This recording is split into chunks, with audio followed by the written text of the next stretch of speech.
Hey, if you're watching this video, don't forget to comment and subscribe. And tell me, if this ever happened to you, what would you do? I still remember that night as if it were yesterday, though decades have passed. The crisp autumn air, the flickering lights in the grand hall, and the soft hum of conversations that felt like music to my ears. Everything was supposed to be perfect. I had spent weeks planning what I would wear, the gift I would bring, and the words I would say. After all, this was the Johnson family's annual gathering, an event that everyone in the city talked about, and I, Eleanor Grant, had been part of this family by marriage for over 30 years. I had believed I was respected, valued, and loved, or so I thought. I arrived early, just as I always did, because punctuality was a point of pride for me. I held a carefully wrapped gift in my hands, a delicate hand-painted vase from a local artist I adored. I had chosen it not for extravagance, but for thoughtfulness. My daughter had always called me sentimental, and perhaps she was right. I wanted to make a statement without words, that I had cared, that I had noticed, that I had remembered. As I stepped into the hall, a wave of warmth should have embraced me, but instead, I felt a strange chill. My greeting, met with polite smiles, seemed distracted. Voices lowered as I approached, and laughter that had once sounded genuine now seemed hollow. I dismissed it, attributing it to nerves or the bustle of the evening. But when I was led to the dining room, the first crushing blow arrived. My name was missing from the seating arrangement. At first, I thought it was a simple oversight. Perhaps the event was so grand that mistakes happened. But then I saw it. My seat had been assigned to someone else, a young woman I barely knew. She was dressed in shimmering silver, her hair perfectly coiffed, and she laughed in a way that sent shivers down my spine. Not because it was beautiful, but because it carried a sharp, cutting edge. The realization hit me like a blow to the chest. I was being hidden, sidelined, as though I were invisible. I tried to speak, to clarify with the host, but my voice faltered. The words seemed to stick in my throat. Then I overheard her, yes, her, whispering to my own niece, "Can you believe she actually thought she mattered here? She's just outdated. Eleanor's just stuck in her old ways." I froze, my hands tightening around the gift box. The words were small, but their weight crushed me. I should have left immediately, but part of me wanted to understand, how could this have happened? All those years of sacrifices, of being a supportive wife, a loving mother, a trusted confidant, had they counted for nothing? Memories came rushing back unbidden. I remembered the nights I stayed awake, tending to my husband when his health faltered, juggling work and home, quietly ensuring that every family milestone went off without a hitch.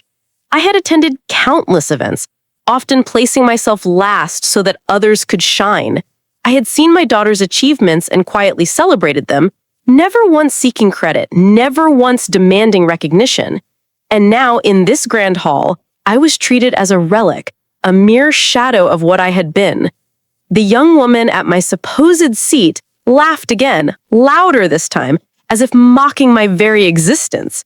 My daughter's eyes darted to me, unsure, guilty, or perhaps frightened of what I might do. I gritted my teeth, forcing my composure because rage would not help me here. I needed clarity, a plan, a moment to reclaim my dignity. I slipped away to the corner of the room, trying to make sense of the whispers I could hear. "She thinks she's still the heart of this family," I heard the voice again, sharp and venomous. "Everything she did, it doesn't matter anymore. She's just Eleanor. Just Eleanor." Those words echoed in my mind, twisting around my ribs, squeezing my chest. The memories turned darker. I recalled the years when my husband's business faced bankruptcy, and I had worked tirelessly, organizing, negotiating, saving what little we had. I had remembered nights when I cried quietly in the kitchen, not wanting to burden anyone else, only to wake up and greet the family with a smile.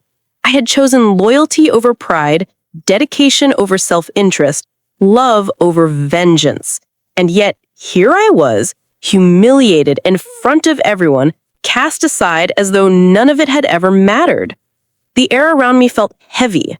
I looked at the gift in my hands, the vase, delicate and beautiful. I realized then that it symbolized everything I had been: Thoughtful, enduring, unnoticed. A part of me wanted to throw it across the room, shatter it, let my anger manifest physically. But another part, the part that had survived every hardship, every betrayal, every quiet sorrow, whispered for calm.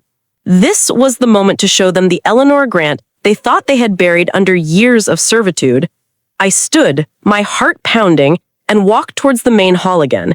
Their laughter faltered as my presence, once ignored, became undeniable. I placed the vase not on the table but on the center of the room, as if declaring my existence. The whispers ceased, replaced by the uneasy murmur of guilt. I caught my daughter's eye again. This time, she looked at me with recognition, fear, and something that resembled respect. No one spoke for a moment. Then, slowly, deliberately, I addressed the room. My voice, though trembling at first, grew steady, resonant. I recounted moments that had once seemed mundane, sacrifices that had seemed invisible, love that had gone unnoticed. Each sentence carved through the invisible veil they had placed around me. By the end, the whole was silent. My words hung in the air, heavy and undeniable. I turned, not waiting for apologies that might never come, and walked out, not in defeat, but in triumph.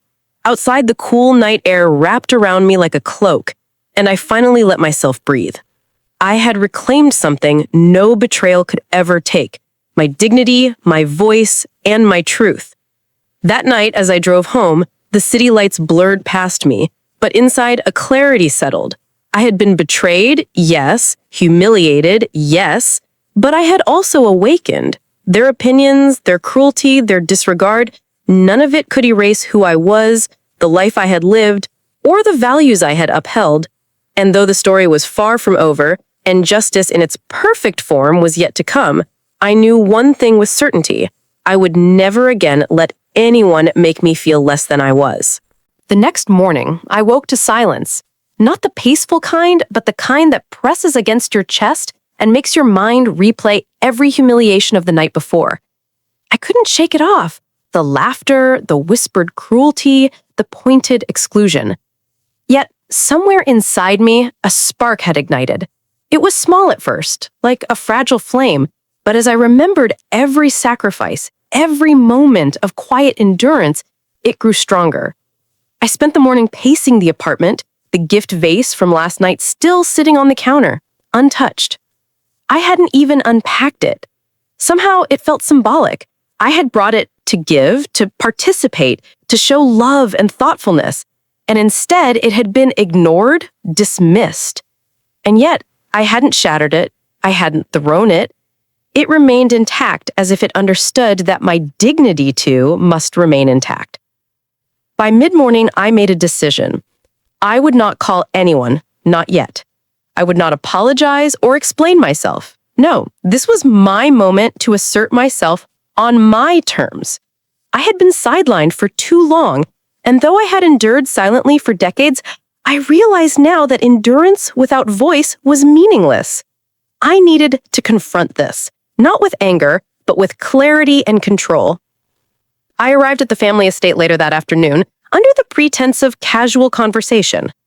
My husband had tried to talk me out of it, suggesting that people forget quickly, Ellie. But he didn't understand. This wasn't about being forgotten, it was about being erased while still standing there. This was about reclaiming my place and refusing to let my legacy be dismissed. The hall was bustling again, but I noticed the shift immediately. Faces that had been confident, even smug yesterday, now avoided my gaze. The young woman, the one who had taken my seat, noticed me too, and her smile faltered. I could see the calculation in her eyes. What would I do? What could I possibly say? I didn't rush. I let the tension build, letting the silence settle like fog over the room.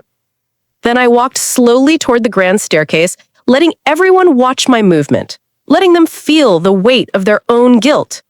At the top, I stopped, turned, and began to speak. Last night, I said, my voice calm but carrying every ounce of emotion I had restrained, I was humiliated. My place at this table, the recognition I thought I had earned, was given to someone else. And not just given, it was mocked. The room shifted uncomfortably. I could see some faces blanch, others fidget, but I continued, unwavering. I have spent my life quietly supporting this family. I have celebrated every success, comforted every disappointment, and yet I was treated as if I were a stranger, a nuisance, a relic. A few gasps came from the crowd and I could hear whispers again. But this time I didn't falter. I let them hang in the air, unacknowledged. My voice gained strength, fueled by decades of suppressed hurt. I did not ask for accolades, I did not seek praise, but I will not allow my years of devotion, my sacrifices, and my love to be dismissed in whispers and laughter. I paused, letting my gaze meet every eye. I am Eleanor Grant. I am not invisible, I am not replaceable, and I will not stay silent. The young woman's face had gone pale. Her laughter from the night before was gone. My husband, standing quietly in the corner, looked at me with a mixture of awe and fear. Even my daughter, hesitant and conflicted, seemed to finally recognize the depth of my resolve. Then came the confrontation. She tried to speak, stumbling over her words. Ellie, it's not like that. I raised my hand, stopping her mid-sentence. No, you do not get to explain. You do not get to erase what you have done. Every word, every gesture, every action last night carries weight. And that weight is on you, not me. I turned away from her and addressed the entire family.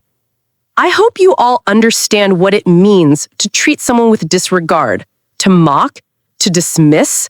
Because when you do, it does not just hurt the person you target, it reveals your own character. The silence was absolute now. I could feel it, heavy and suffocating. I had expected some backlash, perhaps tears or apologies, but instead there was stillness, as though the room itself was waiting for me to finish, to depart, to allow them to reflect on their actions. I left the hall without another word, carrying my dignity like a shield. Outside, the crisp evening air enveloped me, and for the first time since last night, I felt a flicker of peace.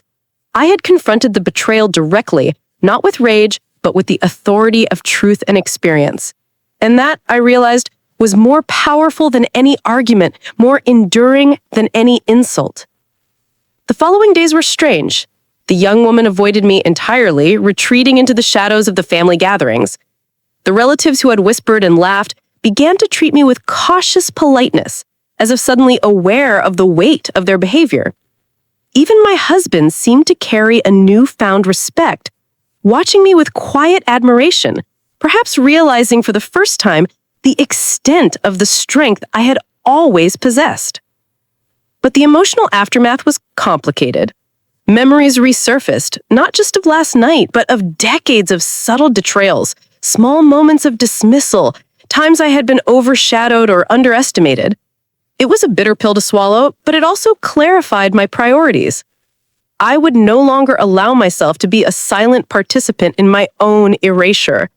I would reclaim my time, my energy, my family, and my voice. I began to make changes immediately. Invitations were no longer accepted blindly. I curated my presence carefully, attending only where respect and recognition existed. I invested in relationships that nourished rather than diminished me. And slowly, the world shifted. I discovered that by valuing myself, others were compelled to do the same. One afternoon, my daughter approached me cautiously. Mom, I now see how much you've done. I am sorry. I smiled, though the hurt lingered. It's not about apologies, sweetheart. It's about recognition. And sometimes recognition doesn't come from words, but from action and presence. Never forget that. And then a subtle shift began in the family. Those who had once treated me with disregard now sought my counsel, my presence, my approval. It was not revenge, not in the petty sense, but it was justice of a different kind. The karmic acknowledgement that true integrity and resilience command respect, even if delayed. By the end of the week, I realized something profound. Humiliation could be temporary, but dignity, once reclaimed, was permanent. I had walked through the fire of betrayal and emerged not only intact, but strengthened. And though the young woman still lingered in the background, her whispers silenced by the invisible weight of accountability, I knew that the story was far from over. My journey through betrayal, revelation, and ultimate vindication had just begun. The vase remained on my dining table at home, a symbol, a reminder, and a quiet declaration of endurance. I would never forget the sting of exclusion, but I would also never forget the power of confronting it. Every step I took afterward carried the confidence of someone who had been sidelined and returned stronger, wiser, and unbowed. Weeks passed after that fateful night, and though the immediate humiliation had been addressed, the ripple effects of betrayal stretched further than I could have imagined. Life, I realized, doesn't hand out justice neatly. It tests you continuously, watching if you will crumble or rise. I, Eleanor Grant, had chosen to rise, and yet the challenges persisted. The young woman, Vanessa, had retreated into a facade of politeness, but I knew better.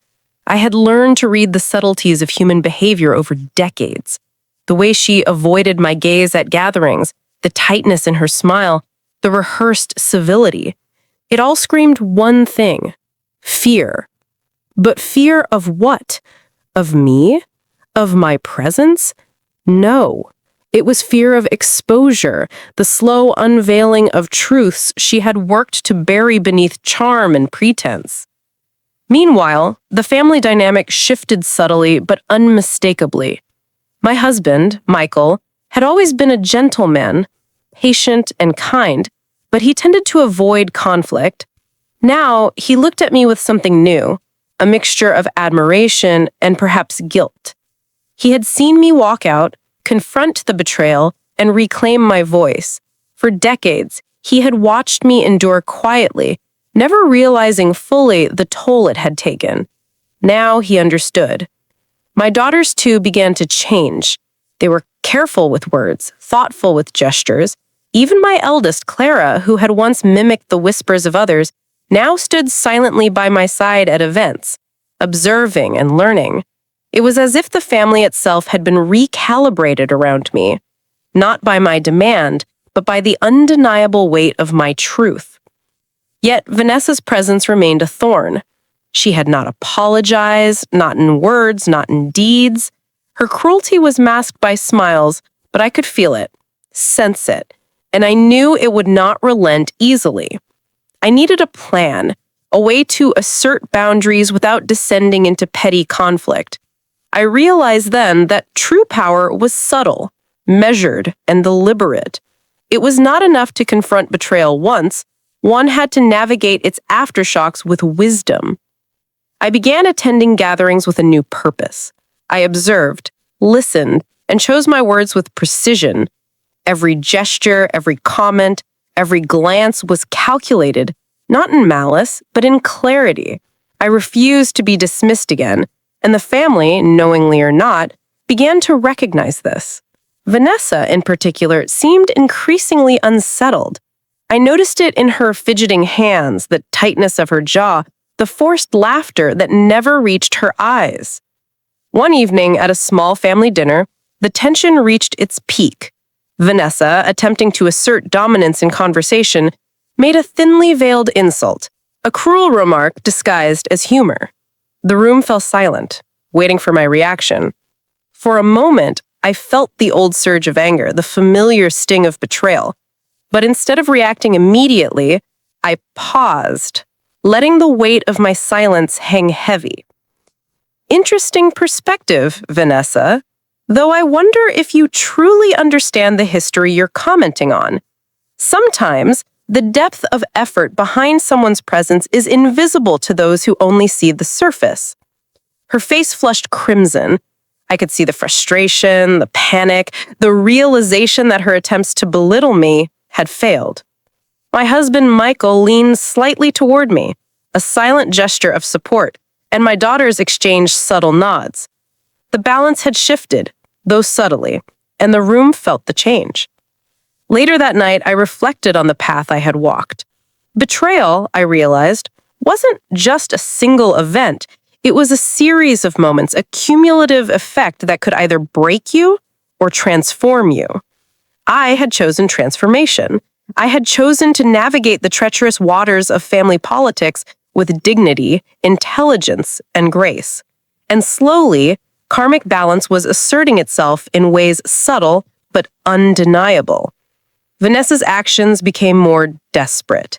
She attempted alliances, tried to sow discord among cousins, subtly undermine my influence. Yet every attempt faltered. Her whispers were met with polite indifference, her schemes unmasked by careful observation. I had become not only resilient, but strategically aware. The family, consciously or unconsciously, began to gravitate toward integrity over manipulation. One afternoon, a private moment with my eldest daughter, Clara, crystallized everything. She approached me hesitantly, eyes wide. "Mom," she whispered, "I've been noticing people are finally seeing you for who you really are. Even Vanessa, she can't control what's happening anymore." I smiled softly, placing a hand on her shoulder. "It's not about her control, Clara. It's about knowing your worth, standing firm, and letting truth do its work. Some people will falter, some will resist, but integrity has a way of prevailing, even if slowly." Over the next months, subtle shifts continued. Invitations that once ignored me now came with acknowledgement. Colleagues and distant relatives, long indifferent, now sought my advice. My presence, once easily dismissed, became a quiet but powerful anchor. And Vanessa, though still present, operated under the shadow of accountability she could not escape. Through it all, I found strength in reflection. I journaled nightly, recounting events, emotions, and strategies. I revisited memories of past sacrifices, not to dwell in pain, but to remind myself of resilience forged over decades. Each recollection strengthened my resolve. Each reflection refined my approach. By the time my 60th birthday approached, the transformation was undeniable. The family gathering planned in honor of my milestone was, at first, tinged with anxiety. Would Vanessa attempt humiliation again? Would the shadows of the past linger? I entered the hall with quiet confidence, aware of my dignity and power. As I moved through the crowd, faces shifted subtly, some in surprise, some in admiration, some in cautious respect. The young woman Vanessa met my gaze briefly. I saw recognition there, acknowledgement that the woman she had sought to undermine had endured, had risen, and had grown stronger. There was no triumph in her defeat, no malice in my victory, only the quiet balance of justice realized through patience and resilience. In the solitude of that night, after the gathering had ended, I reflected on the journey. Betrayal was the spark, humiliation the trial, and resilience the pathway to transformation. I realized that life does not always offer swift justice. It does not always provide immediate vindication. But patience, strength, and unwavering self-respect ensure that when justice does arrive, it is profound, undeniable, and enduring. I placed my hand on the vase, still on the dining table at home, and smiled. It had traveled with me through humiliation, confrontation, subtle battles, and eventual recognition. It symbolized endurance, the quiet power of presence, and the elegance of patience. And as I prepared for the next chapter of my life, I knew that my journey through betrayal, reflection, and karmic justice was far from over, but I was ready, strong, and unshakable. The months following my 60th birthday had been a delicate dance of patience, observation, and quiet assertion. I had learned to move through the family's grand events with subtle power, letting my presence speak louder than words.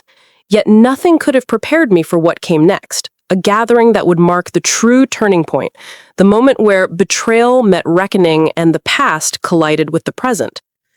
It was the family's winter gala, a lavish affair held at the estate with guests spanning generations.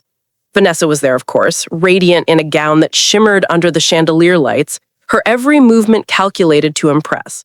But I saw through the facade. The confidence she projected was brittle, masking the tension of knowing that the woman she had tried to diminish was now unshakable. I arrived with my husband, Michael, and my daughters trailing behind. I carried myself with the quiet dignity of someone who had weathered storms that no one else could understand. Every eye followed me, not out of admiration, not yet, but curiosity, unease, and the instinctive recognition of authority. The first moments were subtle. Vanessa attempted her usual charm, sliding past me with a greeting that was both forced and strategic. She smiled, but the tremor in her hands betrayed her. She was testing me, measuring my response. I offered a calm nod, neutral, unflinching. The message was clear. I was present, unafraid, untouchable in my composure. As the evening progressed, the tension became palpable. Conversations I joined were suddenly quieter, whispers halted, laughter more careful. I could feel the subtle shift in energy as Vanessa's influence waned, replaced by a recognition of the truth she had tried to conceal. She approached me finally, her voice low, almost pleading. "Eleanor," she said, I didn't mean for things to get so complicated." I looked at her, my eyes steady, my voice measured. "Vanessa, intention is irrelevant. Actions define impact. And last year, your actions spoke louder than any words you could offer."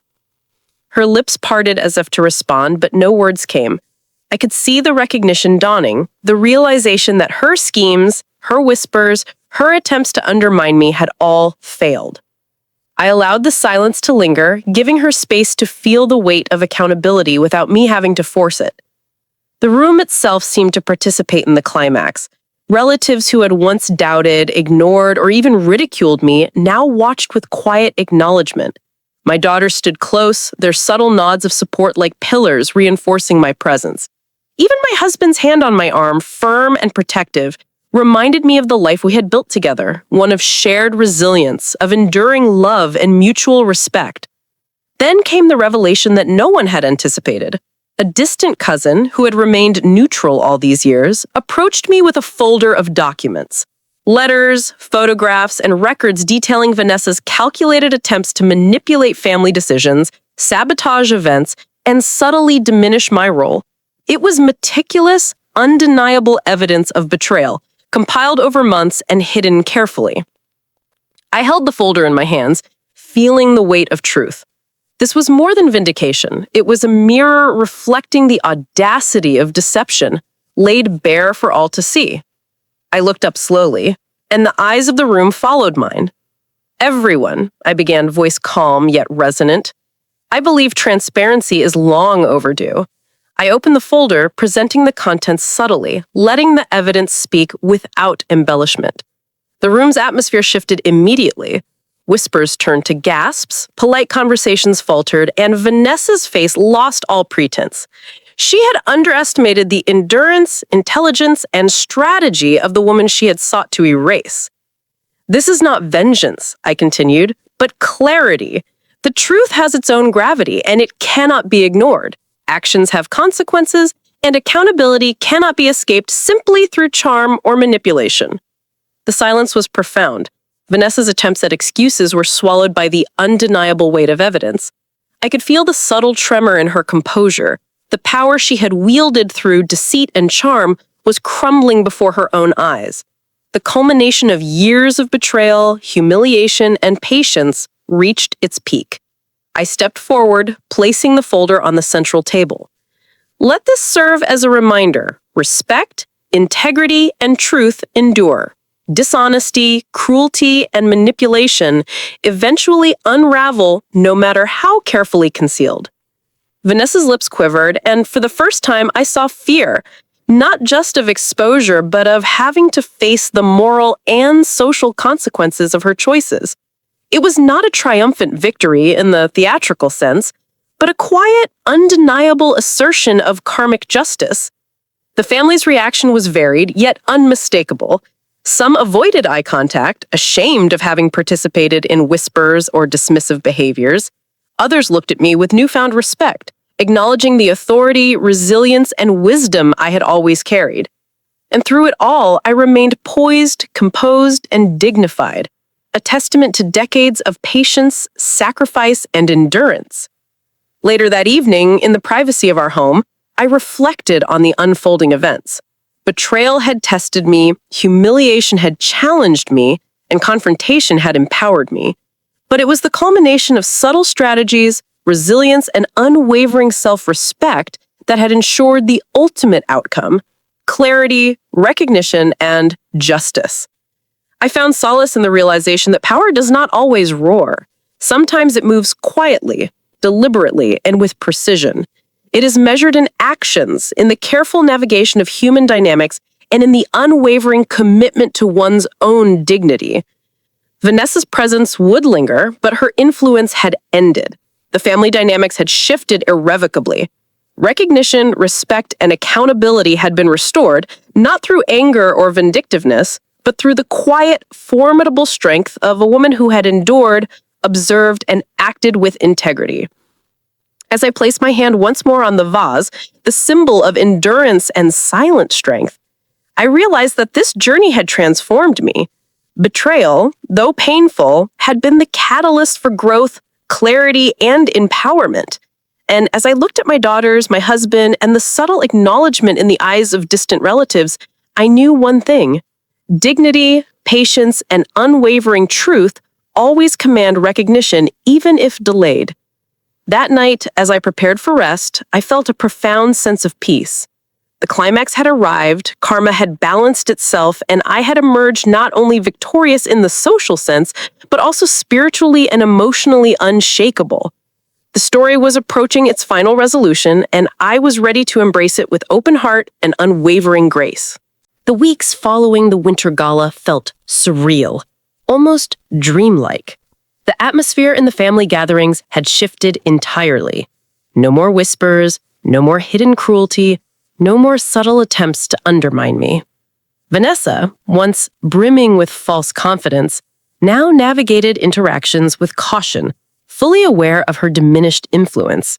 It was remarkable how silence, patience, and a careful strategy could dismantle pretense more effectively than confrontation alone. I, Eleanor Grant, had walked a long road, from the shock of betrayal to the assertion of dignity, from whispered humiliation to subtle, undeniable karmic justice. And yet, as the days passed, I realized that the greatest victory was not in exposing deception, but in reclaiming my own life, my voice, and my peace. The family's acknowledgement came in small, meaningful gestures. Invitations now arrived with genuine warmth. Conversations were inclusive, and respect was not just paid, but felt. My husband, Michael, had grown even closer, his admiration for me deepened by the quiet strength I had displayed. My daughters, too, seemed transformed, observing and learning the lessons of resilience and integrity through my example. One evening, I found myself sitting alone in the study, the vase I had brought years ago still on the windowsill. Its delicate hand-painted surface glowed softly in the lamplight, a quiet reminder of endurance, patience, and dignity. I reflected on the journey, recalling the humiliation, the whispered betrayals, and the long path to recognition. It had been painful, exhausting, and often lonely, but it had also been transformative. The next family gathering was approaching, this time a spring celebration in honor of the new generation, grandchildren, nieces, and nephews. I decided to attend, not to assert authority, not to confront, but to participate fully, free from fear, anger, or resentment. The shift within me was profound. I no longer sought validation, for I had validated myself. I no longer feared humiliation, for I had faced it and emerged stronger. At the gathering, I moved through the crowd with ease. The young ones approached, curious and excited, and I greeted them with warmth and encouragement. Vanessa was present, seated quietly among relatives, her demeanor subdued. I passed her briefly, offering a polite nod. No confrontation, no malice, only calm, confident acknowledgement. The power dynamics had shifted irreversibly, yet I chose grace over triumphalism. During dinner, I overheard conversations praising my contributions over the years, the thoughtfulness, sacrifices, and quiet efforts that had once gone unnoticed. It was both gratifying and bittersweet. I had long known my worth, but seeing it acknowledged openly brought a sense of closure. The whispers of humiliation had been replaced by genuine respect, and the balance that had long been disrupted was finally restored. Later that evening, my husband and daughters joined me on the terrace. The cool breeze carried the scent of blooming flowers, and the city lights shimmered in the distance. We spoke quietly, reflecting on the journey that had brought us here. "Mom," said Clara softly, "I've learned so much from you, not just about standing up to betrayal, but about patience, strategy, and integrity. You've shown me what true strength looks like." I smiled, feeling a deep sense of fulfillment. "Strength," I replied, "is not always loud. It's quiet, steady, and enduring. It's the ability to withstand trials, to act with clarity, and to never compromise your dignity. Remember that always." My youngest daughter, Emily, leaned her head on my shoulder. "I'm proud of you, Mom," she whispered. I felt a warmth that surpassed any external recognition. This was the ultimate reward, the knowledge that I had modeled resilience, courage, and grace for the next generation. In the following months, life settled into a new rhythm. The family, once fractured by whispers and subtle betrayals, had found a balance. Vanessa's presence remained, but her attempts to manipulate ceased entirely. The lessons had been learned, consequences had been faced, and the equilibrium restored. I took time for myself, embracing passions I had neglected, painting, gardening, and writing reflections on a life lived fully, despite trials. The vase, once a symbol of a single act of thoughtfulness, now represented the cumulative power of endurance, patience, and integrity. It reminded me that even when overlooked or dismissed, the essence of who we are persists, and truth eventually prevails. One afternoon, as I sat by the window reflecting on the decades that had brought me here, I realized something profound. Life is unpredictable, and betrayal is a shadow that can appear suddenly. But the true measure of a person is not in avoiding betrayal, nor in the humiliation suffered, but in the response, how we reclaim ourselves, assert dignity, and navigate the world with wisdom and grace. I thought of the young woman, Vanessa, and the path she had chosen. Her influence had ended, not through malice, not through revenge, but through the enduring power of truth, patience, and unwavering self-respect. I felt no anger, only a quiet acknowledgement that the scales had balanced, karma had been realized, and dignity preserved. In the final weeks of the year, the family gathered for the holiday season. I entered the hall, not as the woman who had been sidelined and whispered about, but as someone fully recognized, respected, and honored. The warmth of greetings, the genuine smiles, and the subtle gestures of acknowledgement created a tapestry of closure and affirmation. I looked around the room at my husband, daughters, and relatives, and felt a profound sense of peace. The betrayal that had once threatened to define me was now only a chapter in a larger story, a story of endurance, resilience, and ultimate triumph. As the evening concluded, I found a quiet moment to myself, reflecting on the journey from humiliation to justice. The path had been long, winding, and often painful, but every step, every challenge, every confrontation had been a lesson, a refinement, a confirmation of the power inherent in integrity and patience. I held the vase in my hands, feeling its delicate curves, and smiled. It had traveled through betrayal, confrontation, and karmic resolution much like myself, and I understood, finally, that the greatest victories are not in punishment or revenge, but in the reclamation of self, the assertion of dignity, and the enduring presence of truth. The story at last had found its closure. Betrayal had come, been faced, and dissolved under the quiet, relentless power of patience and integrity. And I, Eleanor Grant, had emerged not just recognized by others, but fully aware of my own strength, resilience, and worth. As I placed the vase back on the windowsill, I whispered softly to myself, "No one can diminish who I am. No one can erase my journey. And in the end, truth always prevails." And with that, I stepped away, carrying peace in my heart, dignity in my posture, and an unshakable understanding that life, with all its trials, could be navigated with grace, wisdom, and enduring strength.